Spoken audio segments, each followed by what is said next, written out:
Okay, so we're back to continuous probability distributions and we're looking at measures of centre and spread. And we're going back to our previous example. If you remember, we had a function and this represents the function.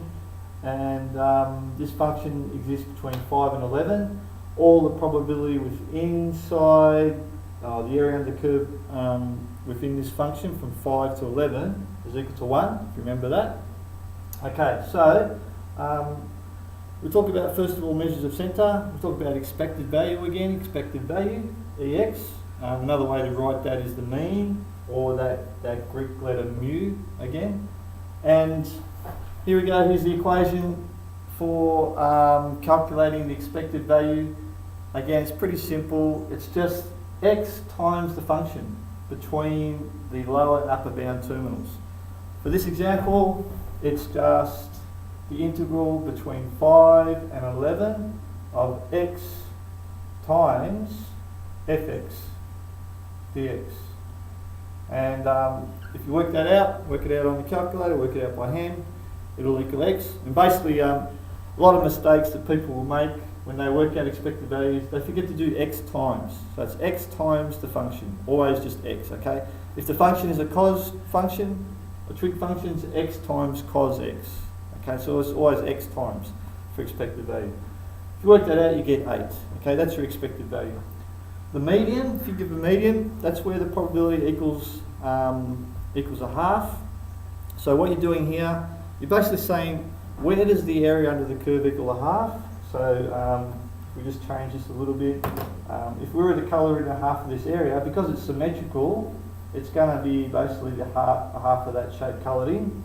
Okay, graph's not always symmetrical, but in this case it is. So in between 5 and 11, that'll be 8 as well. So that's 8. What we're doing here for the median, we're solving. Solve, where does the area under the curve equal a half? What is the upper bound? We know the lower bound is 5, but where are we going to make this area equal to half? So you're solving for m, and so that's the procedure there. If it's symmetrical, we can kind of work it out without even actually doing that, but that's the normal procedure. Solve for the upper bound.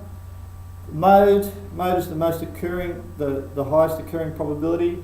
We look at the graph, and basically the highest occurring probability is way up there.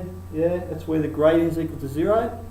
So you're basically looking for the max of that. That's the highest probability, because your probability is over here. Highest probability can be found then by finding where this point occurs. What's the value of x where the highest point occurs? So again, we can see that that's 8.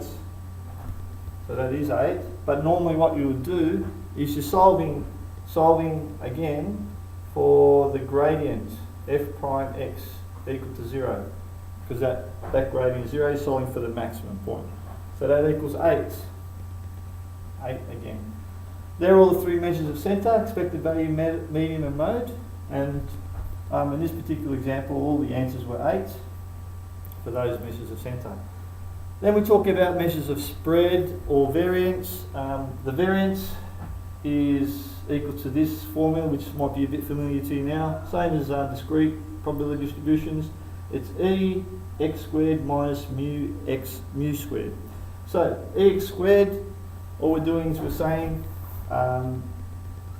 the integral from 5 to 11 of x squared times the function dx.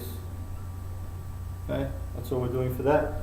Minus, so we get the answer for that, minus mu squared. So mu is equal to 8, yeah? If you calculate that out, you should get an answer of 1.8. So give it a go on the calculator, see if you can get that to work. Last thing is standard deviation. Standard deviation is just the square root of the variance, so the square root of 1.8. And I think you get there 1.34. So measure of, basically that's a measure of spread. Okay, so continuous probability, pretty simple. It's really just area under the curve. And there's your measures of centre and spread.